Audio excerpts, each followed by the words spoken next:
Hello, my lovelies, and welcome to Where the Road Rises, Law, Lessons, Legacy, with me, your host, Eileen Kerlin Walsh.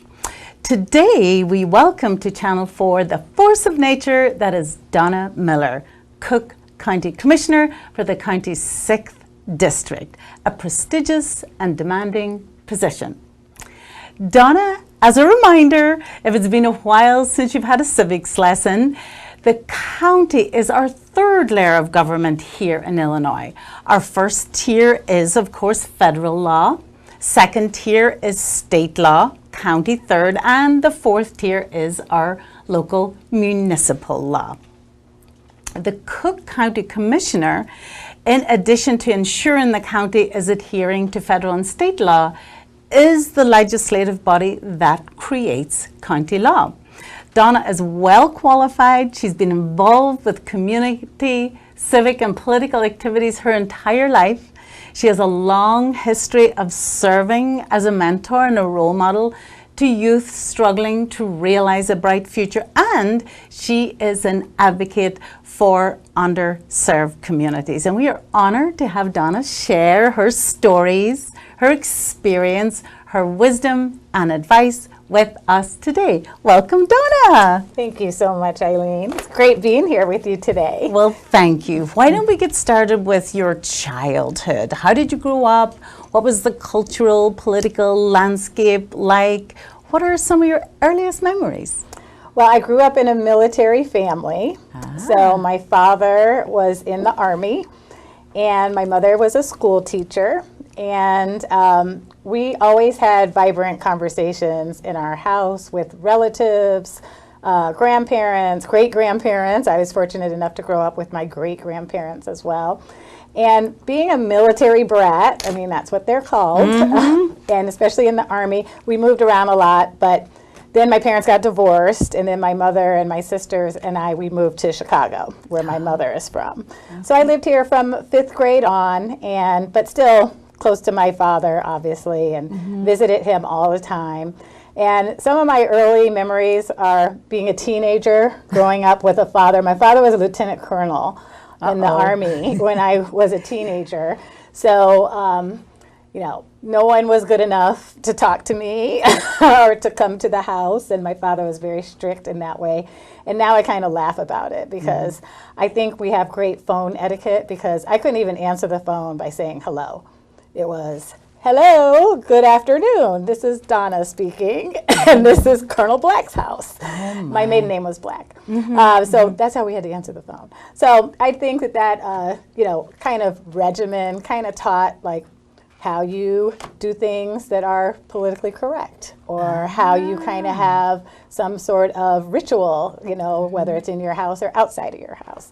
So I don't mind it, and I also feel that growing up in the military lets you make new friends because you're always moving around and you're always meeting new people, and everyone's very friendly. So I think that that helped me get that kind of you know, ability to meet new people, find out what's important to them, and be their friend. Yeah, a foundation for where you were going to go. And it sounds like maybe your parents, your grandparents were mentors. Did they give you that sense of self-worth and entitlement that gave you the springboard for the future you were going to be qualified for? Absolutely. So, I mean, my grandfather was in the military too. My other grandfather was a physician in Chicago. Everyone was well established in their careers, but always gave back. And that was part of anything in our household, that we knew that it wasn't just for us, it was for other people as well. Whatever we were doing, whether it was from a healthcare standpoint, a military standpoint, giving service to our country. My stepmother worked for the Red Cross and was a Red Cross station manager, and spent a lot of time going to other countries doing that job. So I just learned a lot about service, and being part of a community means you give back to a community. And even having a mom as a teacher. I mean, this was early on. My mom was a teacher in the beginning of the 80s when things were kind of changing in public school. And my mom would bring her frying pan to school and make breakfast every day for all of her students, because she's like, you know, some of my students don't even eat breakfast, which we couldn't imagine, you know, like how could you go out of the house and not eat breakfast? But so she would provide breakfast for them, and that's illegal now. I mean, you can't do that. It's a teacher can't do that. Image. It's such a powerful image. Yeah. Walking into school with the pan ready to cook the breakfast. Yeah. And food insecurity is just always an ongoing issue with us. But before we talk about political issues, let's talk a little about the journey then from that childhood, that teenagehood, all the way to becoming Cook County Commissioner. Okay. So tell us a little bit about that meandering path. It was, yes. So I would say it wasn't something I set out to do, to go down this path. It kind of evolved. Sometimes they say the path chooses you. So the path did choose me. And I would say that started early on. Even so, my stepmother, like I said, worked for the Red Cross. I was a Red Cross volunteer in the hospital in high school. Had a little uniform. I thought I was, super cute. So that was, but actually that was a way of giving back. Then I went to college in Washington, D.C. I went to Howard University, and I interned on Capitol Hill for 2 years, and with a Senator Alan Dixon, who's from Illinois. So I loved that. I loved the whole being on the Capitol Hill. I wanted to be a person involved in policy. So I always thought I would be a behind-the-scenes person, working on policy for a senator or a congressional person. And I did get a job offer to do that coming out of college, and just realized the pay wasn't that much. My parents helped me realize that that they could no longer support me. So if that's the money I was going to make, that was going to be about it. And they were like, yeah, you can't really get a car and an apartment on that salary. I was like, really? Oh, what am I going to do? They were like, you're going to find a different job. So that's what happened. And but I always stayed close to it. I even teased when I had the pleasure of seeing our President Joe Biden come to Chicago one time. I said, I worked on your first presidential campaign, the one he suspended. But I was in college at the time, went to Delaware, knocked on doors, and worked on that. So I've always been behind the scenes throughout my entire life. My grandfather had a public office in the state of Pennsylvania where he was Secretary of Aging, the very first Secretary of Aging in the state of Pennsylvania. So that was innovative. So I've just been surrounded by innovative people, not only in my family, but outside of my family. And that kind of led me down this path to say, I want to be of service in some way. And if it's volunteering, that's what I've done. But then when the chance came to run for office, that's what I did. So I know we'll get into that. And yeah, so what was the turning point between being behind the scenes and jumping right out front and running for office? I think it was, so I was involved with a lot of different groups, a lot of women groups especially, focused on getting women to run for office. And I was in these meetings and we're talking about what offices are available, who we could recruit for certain positions. And they were like, well, we need someone like this, all these characteristics. And I was like, well, that kind of sounds like me. I mean, I think it sounds like me. The realization. And they were like, well, it does. It is you, but you don't want to do that, do you? And I'm like, I think I do. So that's kind of how it happened, where I just realized they're talking, we are talking about someone like me, and why shouldn't it be me? Right. But in the political world, they know that women have to be asked to run for office. And women don't typically think it should be me. And that happens to almost every woman who is in office now will tell you, somebody else told me it should be me. It wasn't me telling myself it should be me. Yeah, and that leads right to my next question, Donna, which is, I am sure you have faced adversity. I'm sure it wasn't a rose-strewn pathway. I'm sure you've faced adversity, maybe sexism, racism on that journey. And how did you handle that, and how did you grow from it? It's really been an interesting journey. So I'll just say, going back, so I spent the majority of my career in the pharmaceutical industry. So for over 20 years, that's the industry that I've worked in. And in that industry, it's very heavily women on the top. There's a lot of women in that industry. That came to be over time. So I wasn't accustomed to being like the only woman in a room. I wouldn't say, I wasn't accustomed to it, but it happened. But Anne certainly wasn't the only African American in the room. That happened a lot as well. So when I came to this, being in the political world where people are a little bit more sexist and don't hide it like they do in corporate America, I was like, what are they talking about? I mean, so one example was, if I could just give a quick story. So my husband was in politics. So that's why, so the other part of the journey is I ended up marrying, he always tells me he's not a politician. I married a dentist who became a politician. So when he became a politician, I had the wife role of a political wife, right? So one day I was out meeting him for lunch. He was doing an interview sort of like this. And I just said, oh, I happen to be downtown. You're downtown. So I came there. And when I get there, some of the guys who were there, they were like, oh, it's so nice you could meet him for lunch. Were you out shopping? And I was like, no, actually I was at my job working. Then I had a minute to come in between for lunch. And I'm just looking at my husband like, shopping? I mean, I like to shop, but that's not my day. So just those little nuances, I never heard that in corporate America where I worked, because you were always respected as a woman leader, someone who did the job, not wondering, did your husband say it was okay for you to come over here today? Or did you get permission from your husband? I mean, I've heard these things in the last 20 years of living this life of being a political wife and being in politics. And then when you have kids, they add a whole nother layer onto the conversation. Like, how could you possibly be a good mom and be in a role like this? Because you're so busy. You're so busy. You don't have time for this. That is the question. That is the sort of really the ghost that haunts us all. If you want to have it all, the wonderful career, you want to be successful in business, if you want to be in high office, and you want to be a good mom. And I have to admit that this does not happen to men. They're not questioned about their fatherhood if they run for high office. Not at all. You've dealt with adversity and you've balanced all of these roles, and you've done a fine job of it, Donna. So what is your superpower? What gets you through? I would say just, leaning on, I always say, all of the people who shaped me are still with me. So my ancestors, my grandparents, everything they taught me is in me. So my sister and I joke all the time. We're like, well, we just know that because it's in our DNA.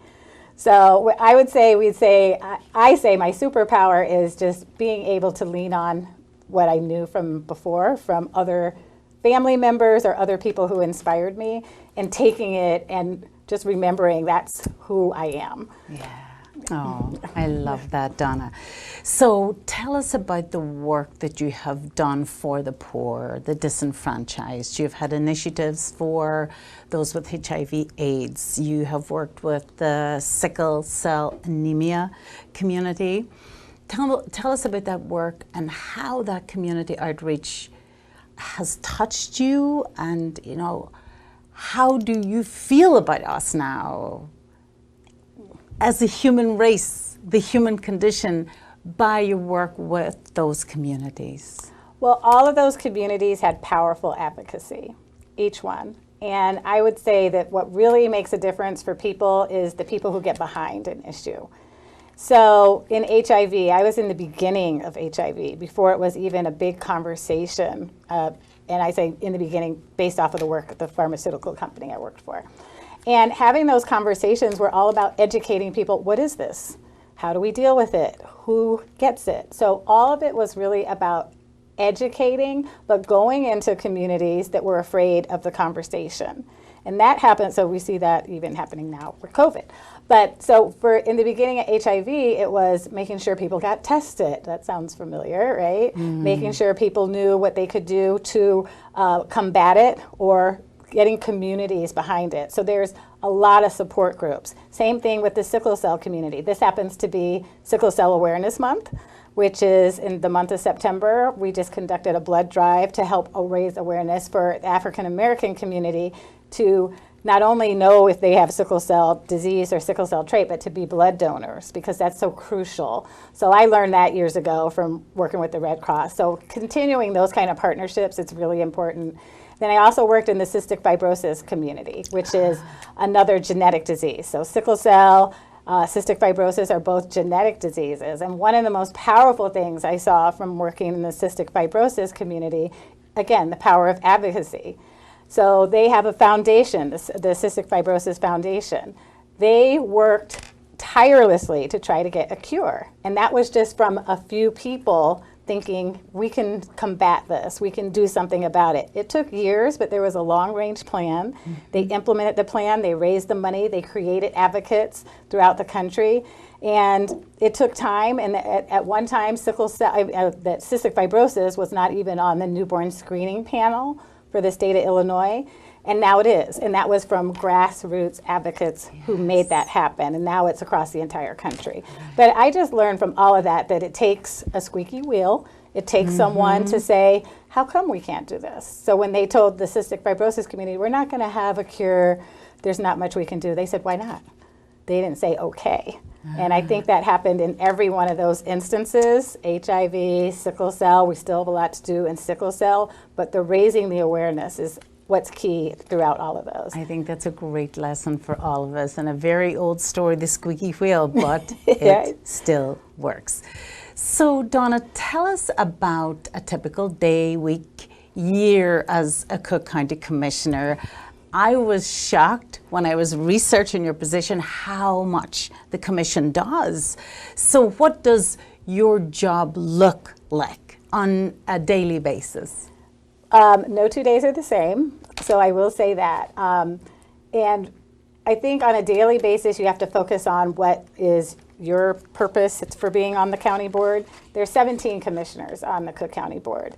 And I will say the good thing is that each one of us has our own kind of unique niches that we want to fall in. So mine is healthcare. So because I came from the healthcare background, being in this industry, which proved to be very important now as we look at what's going on with COVID-19.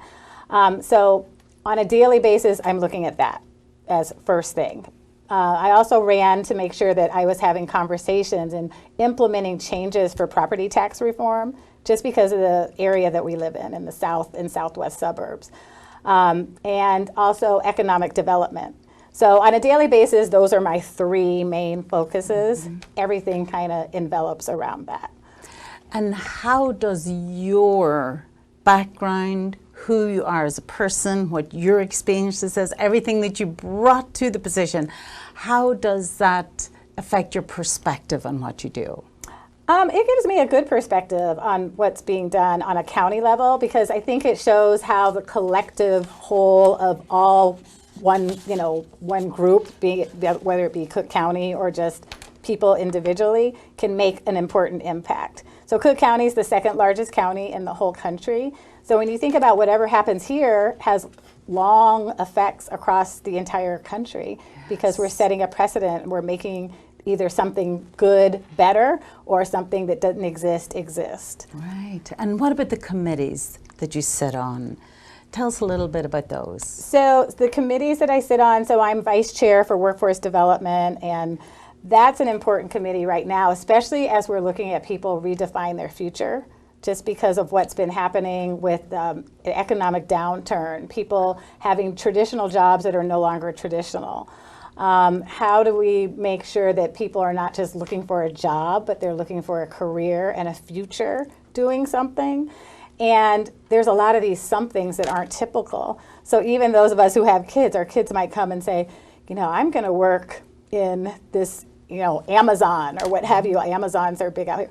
We're not accustomed to that. We don't know the types of jobs that might be available for you to have a good career, long-lasting career with Amazon, but they are on the beginning of what that change is going to be. I think the other committee, so I'm on contract compliance as well, so that's an important committee because we want to get more diversity for businesses in Cook County. We want to make sure that businesses are minority, women, or business economically certified MWBEs. We want to make sure that they are the ones doing business with the county. So that's been an important charge of mine too, to make sure that we're always looking for those businesses that meet that criteria. And then I also mentioned, I don't know if I mentioned the Veterans Committee. So that's very important to me, coming from a military background, making sure that those resources that are out there for veterans, especially on the county level, that they get taken advantage of in the right way. And there's lots of resources that many veterans don't even know exist. Yeah, that's such an important cause. Let me just go right back to the employment and where we're at right now. My niece is 16 and she was staying with me from Ireland for the summer, and she said, how come every store has a help wanted sign? So like from the mouths of a teenager. Right. So it is a little hard to understand how we might still have unemployment numbers, that we have so many unfilled vacancies. Is this all coming out of the pandemic, and or is it a trend? What does it mean? I think it's a trend in certain areas, and a lot of it is because of the pandemic. So a lot of businesses had to shut down or repurpose themselves, figure out a new way to go, and that took a little bit of, time to maneuver.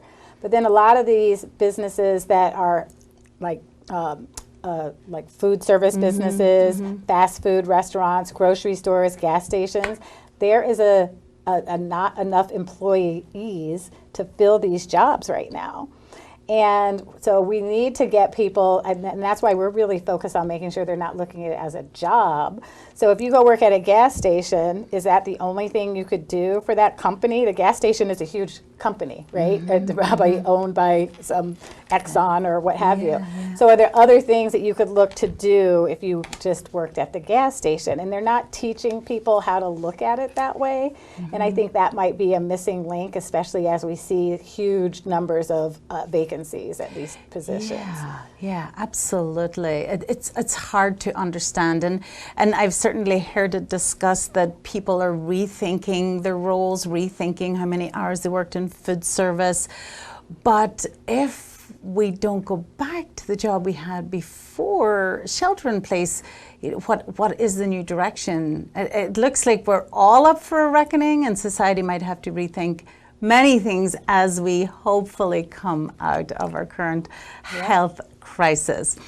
Donna, what about the dark side of high office? How do you keep your inner candle burning when people are bitter and cynical about the office, when we hear about scandals, when people say they don't trust any official, any politician? How do you keep going and stay true to yourself, and how do you not become cynical? Yeah, it's true. I mean, you can, but I think it helps to always look at the bright side, because every day something bad happens, something good happens too.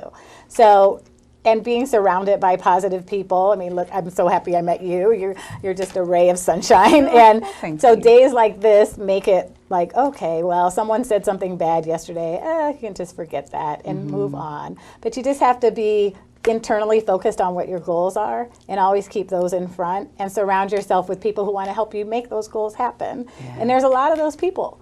There's a lot of those people like who want to help, and every day I meet someone who's like, oh, I just want to help do this. We were just this morning at the Greater Food Depository seeing all these volunteers helping, making sure people don't have food insecurity.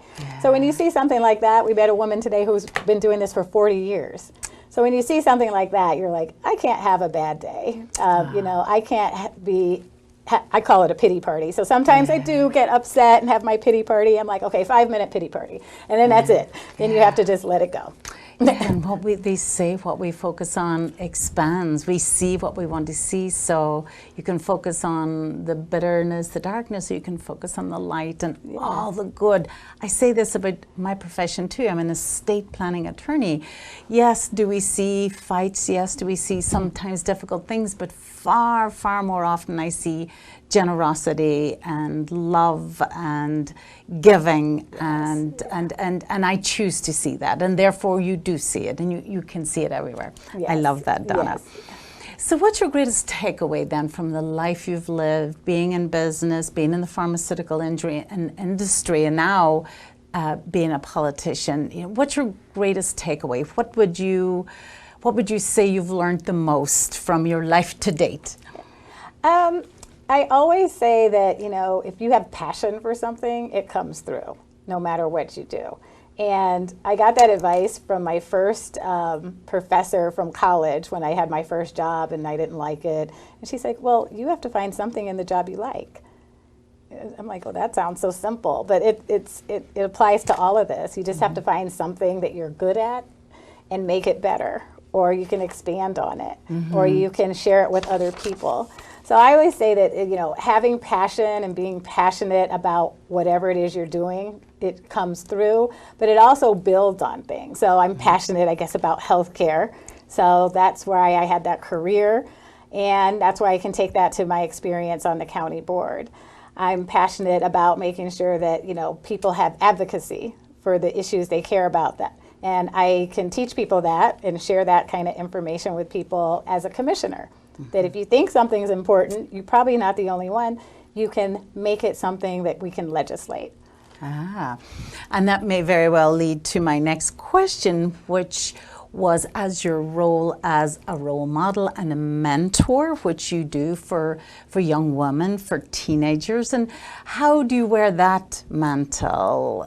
Is it a lot of responsibility? Do you find it easy? Do you let your life serve as the example of, what working hard and working ethically and going forward with passion in the direction of your dreams can take you? Well, so I'm a mom of 2 boys. So my boys always say I would be a better girl mom. Because they're like, girls just love you, they just want to talk to you. And I'm like, well, it's different because boys have different things they want to talk about, I think. But I think that being able to be a mentor or inspire anyone is just a blessing to me, such a gift. And sometimes I'm like, oh, they want to hear from me. But there's things that I feel that people can take, and I want them to be better than me, whoever wants to listen to me. I want them to take whatever I have and expand on it. Aww. And I always tell every group that I talk to, I'm like, I will talk to anybody if you call me, and you'd be surprised how many people don't call you. So when they do call, I've taken girls to lunch, I've taken them to events with me, because they called me. They're like, I don't know what I want to do, but could I just hang out with you? I'm like, sure, come hang out with me. See a county board meeting. It's awesomely exciting. But those are the kind of people I think you should give them a chance, and you don't know what's going to happen. So one of the young women I met at a public policy class in her grad school, when she graduated, she called me to thank me because I talked to her about public policy. And I was like, yes, you're in a great career. This is something that you can do something big with or do your own business with, lots of things around policy. But she said no one had ever told her something like that before. I love the fact that just because they reached out, how many people feel that they would get a call back or wouldn't even have the confidence or the sense of entitlement to reach out in the first place. So that may be the very first gift you give them there. If you call me, we will respond. Oh, yeah. Because a lot of especially young girls who don't come from a background where they've been encouraged or had a lot of opportunities, that's probably enlightening. Yes, I love it. So what are you most proud of now as you look back on your life to date? And I'm sure you have a lot of unfinished business still to do, but for the life you've lived to date.